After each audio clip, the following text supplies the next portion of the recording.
The second I said it, I wished I could pull the words back out of the air and swallow them whole. It was one of those moments where your mouth moves a half-second faster than your brain, and by the time you realize what you've done, the damage is already sitting in the room with everyone else, taking up space, refusing to leave. I've replayed that evening probably 1,000 times since then, not because I regret where it led, but because I still can't believe how much a single careless sentence can change the entire shape of a life. My name is Kevin Marsh, and this is the truest thing I've ever told anyone. Before I get into it, if you've ever had one of those moments where something you said accidentally cracked open a door you didn't even know existed, write the word "opened" in the comments, because that's exactly what happened to me. And I'd love to know I'm not the only one. I was 24 years old, living in a small rented apartment in a suburb outside of Portland, Oregon. I worked as a junior project coordinator at a mid-sized logistics company, the kind of job where you spend most of your time sending emails about other people's problems and pretending you know what you're doing. I didn't hate it. I just hadn't found anything I loved yet. I was in that stretch of your mid-20s where everything feels temporary, like you're living in a waiting room but nobody's called your name. My best friend since sophomore year of college was a guy named Patrick Sorrell. We'd met in a philosophy elective. We both took to fill a requirement and ended up spending the entire semester sitting in the back row, whispering sarcastic comments about Descartes. That was enough to build a friendship on. Patrick was funny and loud and the kind of person who made any room feel warmer just by walking into it. After college, he'd moved back to the Portland area to help look after his family, and since I'd taken a job nearby, we'd picked right back up where we left off.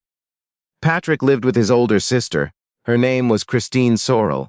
I should explain something about Christine before I go any further, because the way I'm about to describe her matters, and I want to get it right. She was 33 when I met her, 9 years older than me.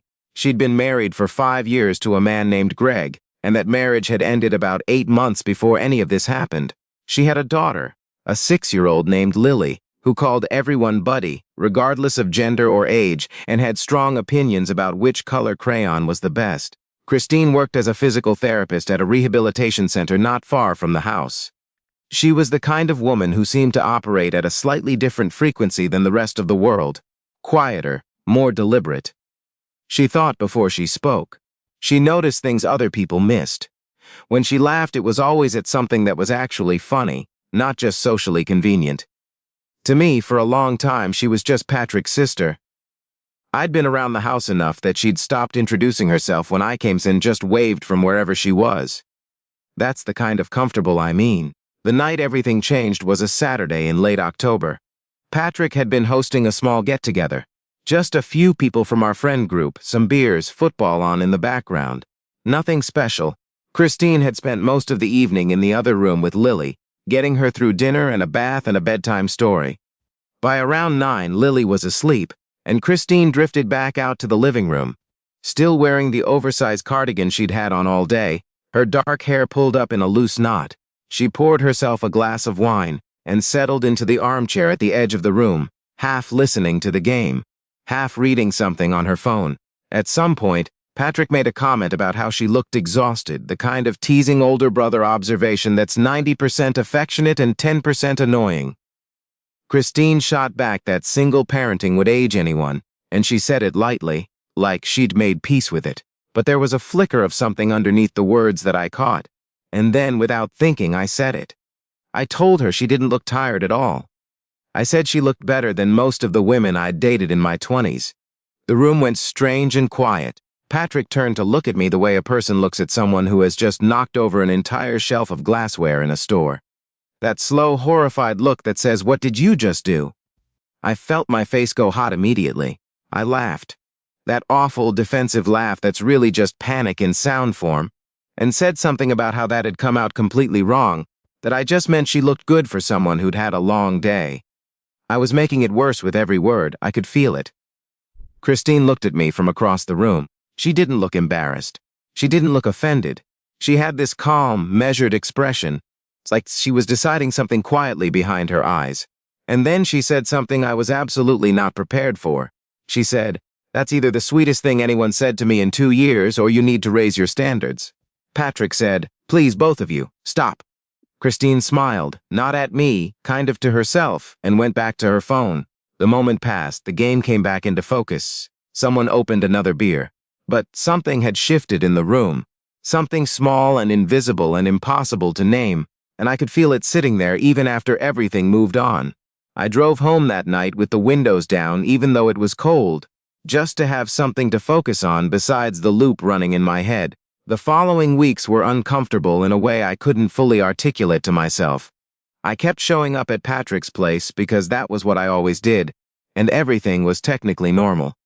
Patrick didn't bring up what I'd said. Christine was her usual self, present but not intrusive, warm but not seeking anything. She asked about my job once, genuinely curious. She remembered I'd mentioned a project I was stressed about and asked how it turned out. I wasn't used to being remembered like that. One evening I arrived to find Patrick had been called into work unexpectedly. He'd gotten a shift extension at the hospital where he worked part-time as a radiology tech. It was just Christine and Lily in the house. I offered to leave, but Christine said there was leftover chili on the stove, and I looked like I hadn't eaten since morning, which was more or less accurate. So I stayed. Lily decided I was her buddy and spent 45 minutes showing me every drawing she had done in the past 2 weeks. They were extremely detailed for someone who was 6. Christine sat across the kitchen table drinking tea and quietly watching, and at some point Lily fell asleep on the couch mid-sentence, the way small children do, suddenly and completely like a light switch. Christine covered her with a blanket and came back to the kitchen. We talked for almost 2 hours, about her work, about the particular kind of loneliness that comes from being surrounded by other people's families all day at the rehab center, and then coming home to manage everything on your own. About the divorce, not in a bitter way, just factually, the way you describe something that happened to you and that you've mostly made your peace with. She talked about her daughter with this quiet, fierce love that was almost hard to look at directly. And somewhere in the middle of all that, she mentioned that she hadn't really talked to anyone like this in a long time. Not because people weren't around, but because she'd gotten so used to being the capable one, the one who had it together, that people had stopped asking if she was okay. I didn't know what to say to that, so I just said I was glad she told me, and I meant it. I drove home that night feeling something I hadn't felt in a long time. I wasn't even sure what to call it. It wasn't a crush, exactly, or it wasn't only that. It was more like recognition, like I'd been in that kitchen 100 times and somehow only just now seen what was actually there. I didn't do anything with that feeling. I pushed it into a corner and tried to ignore it, because the reasons it was a bad idea were so obvious I didn't need to list them. She was Patrick's sister. She was 9 years older than me. She had a 6-year-old daughter and a recent divorce and a full life that had nothing to do with whatever I was going through at 24. I told myself the feeling would pass if I gave it enough room. It did not pass. Over the next month, I started noticing things I hadn't let myself notice before. The way Christine moved through the house, with this full efficiency, always solving small problems before they became big ones. The way she listened, not waiting for her turn to talk, actually listening, like what you were saying mattered. The way she was with Lily, patient and honest, and never condescending, treating her like a small person with real thoughts instead of a child to be managed. I kept catching myself in the middle of some completely unrelated moment, at work, at the gym, making coffee at 6 in the morning, and realizing I was thinking about something she'd said. It scared me, mostly because I knew what it meant. I started pulling back from the house a little. I made up reasons not to come by as often. Patrick noticed and called me out on it, asked if something was wrong. And I told him I was just slammed at work, which wasn't entirely a lie. I needed distance to think clearly, and thinking clearly was telling me this was a door that should stay closed. But then one evening, about 6 weeks after that night in the kitchen, Christine texted me. She said she'd found a book I'd left at the house, some worn paperback thriller I'd been reading and had genuinely forgotten about, and asked if I wanted to come by and grab it sometime. It was such a small, ordinary thing. I almost said I'd get it from Patrick next time. Instead, I went that Saturday afternoon. Patrick wasn't home again. I was starting to wonder if the universe had opinions. Christine handed me the book at the door and then said, in that direct, unhurried way she had, that she'd noticed I hadn't been around as much, and she wanted to make sure she hadn't said anything to make me uncomfortable. She wasn't accusatory. She was just honest. That was the thing about Christine. She didn't make you guess. I stood on the porch holding a paperback I didn't even remember reading and told her the truth. Not all of it, not right then, but enough. I told her that the night she'd said what she said, about it being the sweetest thing she'd heard in 2 years. I hadn't stopped thinking about it. I said I knew that was probably the wrong thing to admit, but it was where I was. She was quiet for a moment. Then she said, "Kevin, I texted you about a book." And then she smiled, just slightly, and held the door open a little wider. We stood in the doorway of that house and had the most honest conversation I'd had with anyone up to that point in my life. She told me she'd noticed the way I'd been around lately. Not in a presumptuous way. She was careful to say that she could have read everything wrong. But that if she hadn't, and if I was feeling something real and not just some passing thing, she wasn't going to pretend she hadn't been thinking about it too. She said she was too old and too tired for games, and that if this was something, she needed it to be honest or not be anything at all. I told her it was something. She said she needed time to think, and that whatever happened, Patrick had to know. I drove home that afternoon feeling like the ground had shifted 2 inches in every direction. I called Patrick that night. He didn't pick up. I called him the next morning. He answered on the second ring, cheerful, asking if I wanted to catch the game later, and I said, "I need to tell you something first." That conversation was one of the hardest things I've ever done. I laid it out plainly, that I had feelings for Christine, that nothing had happened, that I was telling him because our friendship mattered more than anything, and I wasn't going to go behind his back. I said I would walk away entirely if he needed me to. I meant it. The line went very quiet. Patrick didn't yell. I almost wished he had, because the silence was worse. After what felt like a very long time, he said, "She's been through enough. If you're not serious, Kevin, don't do this." I said I was serious. He said he needed a few days, and then he hung up. Those few days were brutal.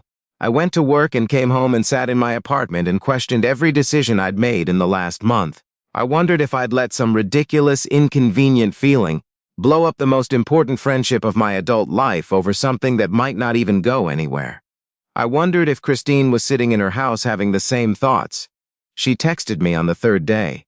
She said Patrick had come to talk to her, and that the conversation had gone better than she expected. I found out later what Patrick had said to her, because she told me.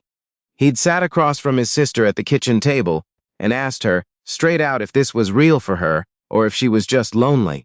She told him it was the first time in years she'd been genuinely interested in someone, and she knew it was complicated, and she was sorry for making his life complicated, but she wasn't going to lie to him about it. And Patrick, being Patrick, had looked at the ceiling for a long moment and then said, "He's an idiot, but he's a loyal idiot." And Christine had laughed. Actually laughed. For the first time in what felt like weeks. Patrick called me that night. He said he wasn't happy about it. He said it was weird and he reserved the right to make it weird for the foreseeable future. But he also said Christine had been through a lot and deserved someone who actually showed up. And if that was me, he wasn't going to stand in the way. Christine and I went on our first date 3 weeks later. We drove out to a waterfront restaurant in Astoria, about an hour from Portland, because we both agreed we needed to be somewhere neither of us had any history. It was a cold November evening, and the water was dark and moving, and we sat by the window and talked for 4 hours, and neither of us wanted to be the one to end it. On the drive back, she reached over and turned the radio down and said, "I'm glad you said something stupid that night." I told her I was too. That was almost 3 years ago now. Lily calls me Kevin, not Buddy, specifically Kevin, which I was told is actually a big deal. She is 9 now and has opinions about everything, including my taste in movies, which she has described as boring but fine. Christine and I got engaged 6 months ago at the same waterfront restaurant in Astoria because it felt right to go back to where things actually started. Patrick was the first person we called. He groaned, said finally, and then asked if he could give a speech at the wedding that would embarrass both of us equally. We said yes. There are still moments, not many, but some, when I think about how close I came to none of this happening. How if I'd just kept my mouth shut that October night, or driven home instead of staying for chili, or lied to Patrick when he answered the phone? How many small decisions stood between me and a life I almost didn't let myself have? I don't think I was brave. I think I was lucky, and scared and honest almost by accident. But Christine would probably say that's the truest kind of honest there is. If you've ever had a moment where saying the wrong thing accidentally pointed you towards something right, if you've ever been surprised by where life decided to take you when you weren't paying attention. I'd really love to hear your story in the comments below. And if this one meant something to you, share it with someone who needs to hear that life doesn't always go where you planned, and sometimes that's the best thing that could have happened.